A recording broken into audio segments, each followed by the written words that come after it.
नमस्कार। शब्द विन्यास 666 के इस मंच पर आप सभी साथियों का पुनः पुनः स्वागत और अभिनंदन। कहानियों की इस श्रृंखला में आज जो कहानी हमारे साथ है उसका नाम है जॉर्ज पंचम की नाक। कहानीकार है कमलेश्वर जी।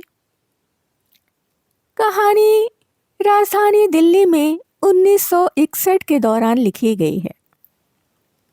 जॉर्ज पंचम की नाक कमलेश्वर जी की एक बहुत ही प्रसिद्ध कहानी है। कहानी सांकेतिक भाषा में लिखी गई है, एक तीखे व्यंग्य की और हास्य की बानगी के साथ। इसकी महत्ता इस बात से भी समझी जा सकती है कि क्लास 10th के हिंदी सिलेबस में इसे शामिल किया गया है। अब हम चलते हैं कहानी की ओर, तो सुनना प्रारंभ करें। यह बात उस समय की है जब इंग्लैंड की रानी एलिजाबेथ द्वितीय अपने पति के साथ हिंदुस्तान पधारने वाली थीं। अखबारों में उनके चर्चे हो रहे थे। रोज लंदन के अखबारों से खबरें आ रही थीं कि शाही दौरे के लिए कैसी कैसी तैयारियां हो रही हैं। रानी एलिजाबेथ का दर्जी परेशान था कि हिंदुस्तान, पाकिस्तान और नेपाल के दौरे पर रानी कब क्या पहनेंगी। उनका सेक्रेटरी और शायद जासूस भी उनके पहले ही इस महाद्वीप का तूफानी दौरा करने वाला था। आखिर कोई मजाक तो था नहीं। जमाना चूंकि नया था, फौज फाटे के साथ निकलने के दिन बीत चुके थे, इसलिए फोटोग्राफरों की फौज तैयार हो रही थी। इंग्लैंड के अखबारों की कतरनें हिंदुस्तानी अखबारों में दूसरे दिन चिपकी नजर आती थीं कि रानी ने एक ऐसा हल्के नीले रंग का सूट बनवाया है जिसका रेशमी कपड़ा हिंदुस्तान से मंगवाया गया है, कि करीब 400 पाउंड खर्चा उस सूट पर आया है। रानी एलिजाबेथ की जन्मपत्री भी छपी, प्रिंस फिलिप के कारनामे छपे, और तो और उनके नौकरों, बावर्चियों, खानसामों, अंगरक्षकों की पूरी जीवनियां देखने में आईं। शाही महल में रहने और पलने वाले कुत्तों तक की तस्वीरें अखबारों में छप गईं। बड़ी धूम थी, बड़ा शोर शराबा था। शंख इंग्लैंड में बज रहा था, गूंज हिंदुस्तान में आ रही थी। इन अखबारों से हिंदुस्तान में सनसनी फैल रही थी। राजधानी में तहलका मचा हुआ था कि जो रानी 5,000 रुपए का रेशमी सूट पहनकर पालम के हवाई अड्डे पर उतरेगी, उसके लिए कुछ तो होना ही चाहिए। कुछ क्या, बहुत कुछ होना चाहिए, जिसके बावर्ची पहले महायुद्ध में जान हथेली पर लेकर लड़ चुके हैं, उसकी शान शौकत के क्या कहने। और वही रानी दिल्ली आ रही है। नई दिल्ली ने अपनी तरफ देखा और बेसाख्ता मुंह से निकल गया, वह आए हमारे घर, खुदा की रहमत। कभी हम उनको, कभी अपने घर को देखते हैं। और देखते देखते नई दिल्ली का काया पलट होने लगा। और करिश्मा तो यह था कि किसी ने किसी से नहीं कहा, किसी ने किसी को नहीं देखा, पर सड़कें जवान हो गईं, बुढ़ापे की धूल साफ हो गई, इमारतों ने नाजनीनों की तरह श्रृंगार किया। लेकिन एक बड़ी मुश्किल पेश थी, वह थी जॉर्ज पंचम की नाक। नई दिल्ली में सब कुछ था, सब कुछ होता जा रहा था, कुछ हो जाने की उम्मीद थी, पर जॉर्ज पंचम की नाक की बड़ी मुसीबत थी। नई दिल्ली में सब कुछ था, सिर्फ नाक नहीं थी। इस नाक की भी एक लंबी दास्तान है। इस नाक के लिए बड़े तहलके मचे थे। किसी वक्त आंदोलन हुए थे, राजनीतिक पार्टियों ने प्रस्ताव पास किए थे, चंदा जमा किया था, कुछ नेताओं ने भाषण भी दिए थे, गर्मा गर्म बहसें भी हुई थी, अखबारों के पन्ने रंग गए थे। बहस इस बात पर थी कि जॉर्ज पंचम की नाक रहने दी जाए या हटा दी जाए। और जैसा कि हर राजनीतिक आंदोलन में होता है, कुछ पक्ष में थे और कुछ विपक्ष में, और ज्यादातर लोग खामोश थे। खामोश रहने वालों की ताकत दोनों तरफ थी। यह आंदोलन चल रहा था। जॉर्ज पंचम की नाक के लिए हथियारबंद पहरेदार तैनात कर दिए गए थे। क्या मजाल कि कोई उनकी नाक तक पहुंच जाए। हिंदुस्तान में जगह जगह ऐसी नाकें खड़ी थीं, और जिन तक लोगों के हाथ पहुंच गए उन्हें शान और शौकत के साथ उतार कर अजायब घरों में पहुंचा दिया गया। शाही लाटों की नाकों के लिए गुरिल्ला युद्ध होता रहा। उसी जमाने में यह हादसा हुआ। इंडिया गेट के सामने वाली जॉर्ज पंचम की लाट की नाक एकाएक गायब हो गई। हथियारबंद पहरेदार अपनी जगह तैनात रहे, गश्त लगाते रहे, और लाट की नाक चली गई। रानी आए और नाक न हो। एकाएक यह परेशानी बढ़ी। बड़ी सरगर्मी शुरू हुई। देश के खैर ख्वाहों की एक मीटिंग बुलाई गई और एक मसला पेश किया गया कि क्या किया जाए। यहाँ सभी एक मत से इस बात पर सहमत थे कि अगर यह नाक नहीं है तो हमारी भी नाक नहीं रह जाएगी। उच्च स्तर पर मशवरे हुए, दिमाग खरोचे गए और यह तय किया गया कि हर हालत में इस नाक का होना बहुत जरूरी है। यह तय होते ही एक मूर्तिकार को हुक्म दिया गया कि वह फौरन दिल्ली में हाजिर हो। मूर्तिकार यूं तो कलाकार था, पर जरा पैसे से लाचार था। आते ही उसने हुक्मरानों के चेहरे देखे। अजीब परेशानी थी उन चेहरों पर। कुछ लटके हुए थे, कुछ उदास थे और कुछ बदहवास थे। उनकी हालत देखकर लाचार कलाकार की आंखों में आंसू आ गए। तभी एक आवाज सुनाई दी, मूर्तिकार, जॉर्ज पंचम की नाक लगनी है। मूर्तिकार ने सुना और जवाब दिया, नाक लग जाएगी, पर मुझे यह मालूम होना चाहिए कि यह लाट कब और कहाँ बनी थी। इस लाट के लिए पत्थर कहाँ से लाया गया था। सब हुक्मरानों ने एक दूसरे की तरफ ताका। एक की नजर ने दूसरे से कहा कि यह बताना जिम्मेदारी तुम्हारी है। खैर, मसला हल हुआ। एक क्लर्क को फोन किया गया और इस बात की पूरी छानबीन करने का काम सुपुर्द कर दिया गया। पुरातत्व विभाग की फाइलों के पेज चीरे गए, पर कुछ भी पता नहीं चला। क्लर्क ने लौटकर कमेटी के सामने कांपते हुए बयान किया, सर, मेरी खता माफ हो, फाइलें सब कुछ हजम कर चुकी हैं। हुक्मरानों के चेहरों पर उदासी के बादल छा गए। एक खास कमेटी बनाई गई और उसके जिम्मे यह काम दे दिया गया कि जैसे भी हो यह काम होना है और इस नाक का दारोमदार आप पर है। आखिर मूर्तिकार को फिर बुलाया गया। उसने मसला हल कर दिया। वह बोला, पत्थर की किस्म का ठीक पता नहीं चलता तो परेशान मत होइए। मैं हिंदुस्तान के हर पहाड़ पर जाऊंगा और ऐसा ही पत्थर खोज कर लाऊंगा।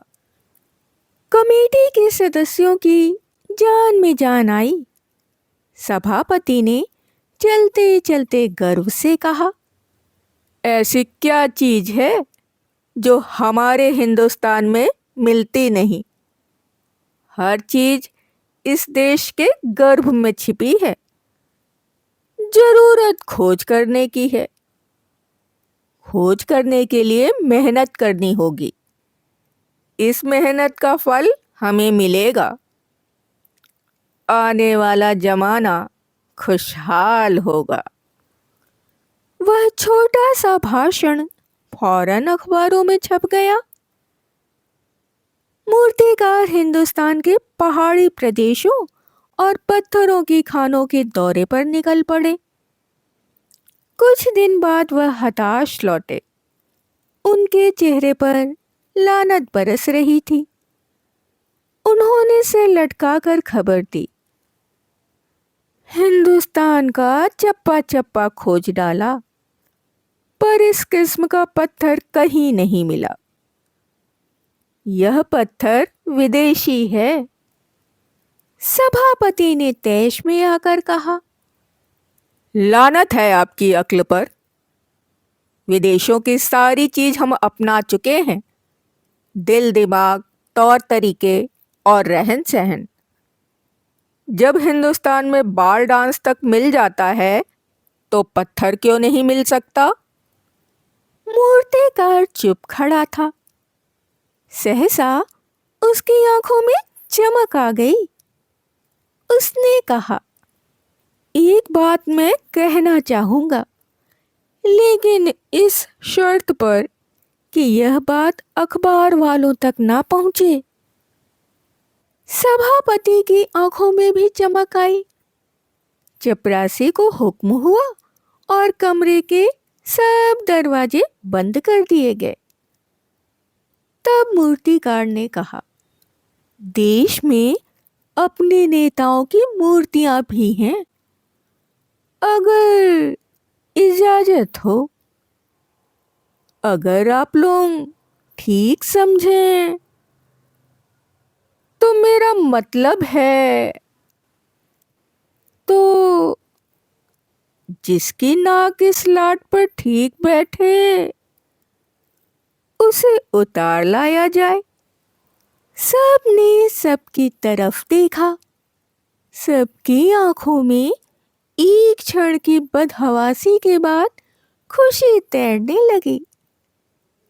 सभापति ने धीमे से कहा, लेकिन बड़ी होशियारी से। और मूर्तिकार फिर देश दौरे पर निकल पड़ा। जॉर्ज पंचम की खोई हुई नाक का माप उसके पास था। दिल्ली से वह बंबई पहुंचा। दादा भाई नौरोजी, गोखले, तिलक, शिवाजी, कावस जी जहांगीर, सबकी नाकें उसने टटोली, नापी और गुजरात की ओर भागा। गांधी जी, सरदार पटेल, विट्ठल भाई पटेल, महादेव देसाई की मूर्तियों को परखा और बंगाल की ओर चला। गुरुदेव रविंद्रनाथ, सुभाष चंद्र बोस, राजा राम मोहन रॉय आदि को भी देखा। नाप जोख की और बिहार की तरफ चला। बिहार होता हुआ उत्तर प्रदेश की ओर आया। चंद्रशेखर आजाद, बिस्मिल, मोतीलाल नेहरू, मदन मोहन मालवीय की लाटों के पास गया। घबराहट में मद्रास भी पहुंचा।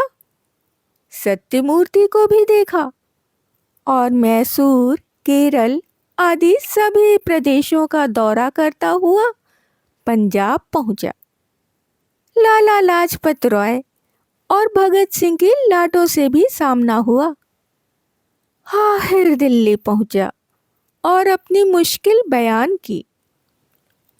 पूरे हिंदुस्तान की मूर्तियों की परिक्रमा कर आया, सबकी नाकों का नाप लिया, पर जॉर्ज पंचम की इस नाक से सब बड़ी निकली। सुनकर सब हताश हो गए और झुंझलाने लगे। मूर्तिकार ने ढाढ़स बंधाते हुए आगे कहा, सुना था कि बिहार सेक्रेटेरिएट के सामने सन 42 में शहीद होने वाले 3 बच्चों की मूर्तियां स्थापित हैं। शायद बच्चों की नाक ही फिट बैठ जाए, यह सोचकर वहां भी पहुंचा था, पर इन तीनों की नाकें भी उससे कहीं बड़ी बैठती हैं।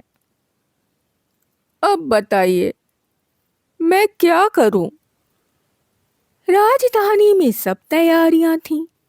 जॉर्ज पंचम की लाट को मल मल कर नहलाया गया था, रोगन लगाया गया था, सब कुछ था, सिर्फ नाक नहीं थी। बात फिर बड़े हुक्मरानों तक पहुंची। बड़ी खलबली मची। अगर जॉर्ज पंचम की नाक न लग पाई तो फिर रानी का स्वागत करने का मतलब? यह तो अपनी नाक कटाने वाली बात हुई। लेकिन मूर्तिकार पैसे से लाचार था, यानी हार मानने वाला कलाकार नहीं था। एक हैरत अंगेज ख्याल उसके दिमाग में कौंधा और उसने पहली शर्त दोहराई। जिस कमरे में कमेटी बैठी हुई थी उसके दरवाजे फिर बंद हुए और मूर्तिकार ने अपनी नई योजना पेश की।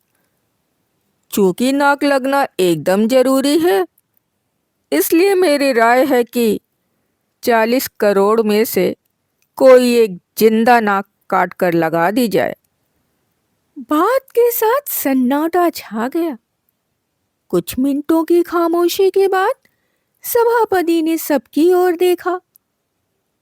सबको परेशान देखकर मूर्तिकार कुछ अचकचाया और धीरे से बोला, आप लोग क्यों घबराते हैं? यह काम मेरे ऊपर छोड़ दीजिए।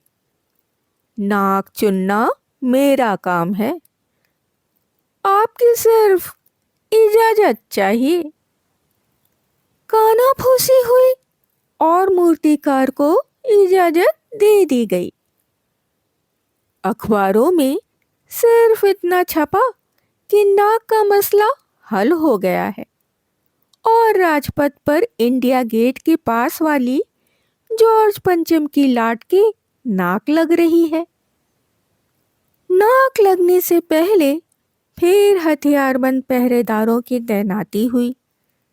मूर्ति के आसपास का तालाब सुखाकर साफ किया गया, उसकी खाद निकाली गई और ताजा पानी डाला गया, ताकि जो जिंदा नाक लगाई जाने वाली थी वह सूखने ना पाए। इस बात की खबर औरों को नहीं थी। यह सब तैयारियां भीतर भीतर चल रही थीं। रानी के आने का दिन नजदीक आता जा रहा था। मूर्तिकार खुद अपने बताए हल से परेशान था। जिंदा नाक लाने के लिए उसने कमेटी वालों से कुछ और मदद मांगी। वह उसे दी गई, लेकिन इस हिदायत के साथ कि एक खास दिन हर हालत में नाक लग जाएगी। और वह दिन आया। जॉर्ज पंचम के नाक लग गई। सब अखबारों में खबरें छपी कि जॉर्ज पंचम की जिंदा नाक लगाई गई है, यानी ऐसी नाक जो कतई पत्थर की नहीं लगती। लेकिन उस दिन के अखबारों में एक बात गौर करने की थी। उस दिन देश में कहीं भी किसी उद्घाटन की खबर नहीं थी। किसी ने कोई फीता नहीं काटा था, कोई सार्वजनिक सभा नहीं हुई थी, कहीं भी किसी का अभिनंदन नहीं हुआ था, कोई मानपत्र भेंट करने की नौबत नहीं आई थी, किसी हवाई अड्डे या स्टेशन का स्वागत समारोह नहीं हुआ था, किसी का ताजा चित्र नहीं छपा था। सब अखबार खाली थे।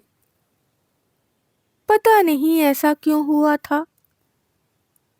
नाक तो सिर्फ एक चाहिए थी, और वह भी बुध के लिए।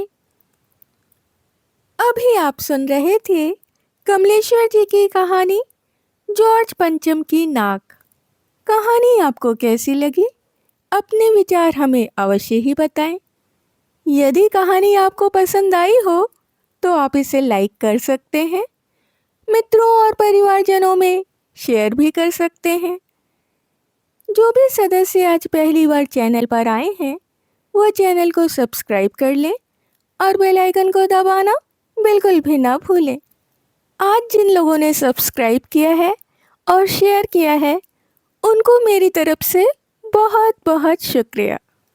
कहानियों और उनके प्रस्तुतिकरण से संबंधित यदि कोई विचार, सुझाव, आलोचना या फरमाइश आपके पास हो तो उसे कमेंट्स के जरिए हम तक आने दें। इसके अतिरिक्त अपने पसंद की कोई कहानी, उपन्यास या अपने पसंदीदा किसी लेखक की कोई रचना यदि इस मंच पर आप हमारे द्वारा सुनना चाहते हैं उसके लिए भी आप हमें कमेंट्स में लिख सकते हैं। अभी के लिए विदा। शुक्रिया।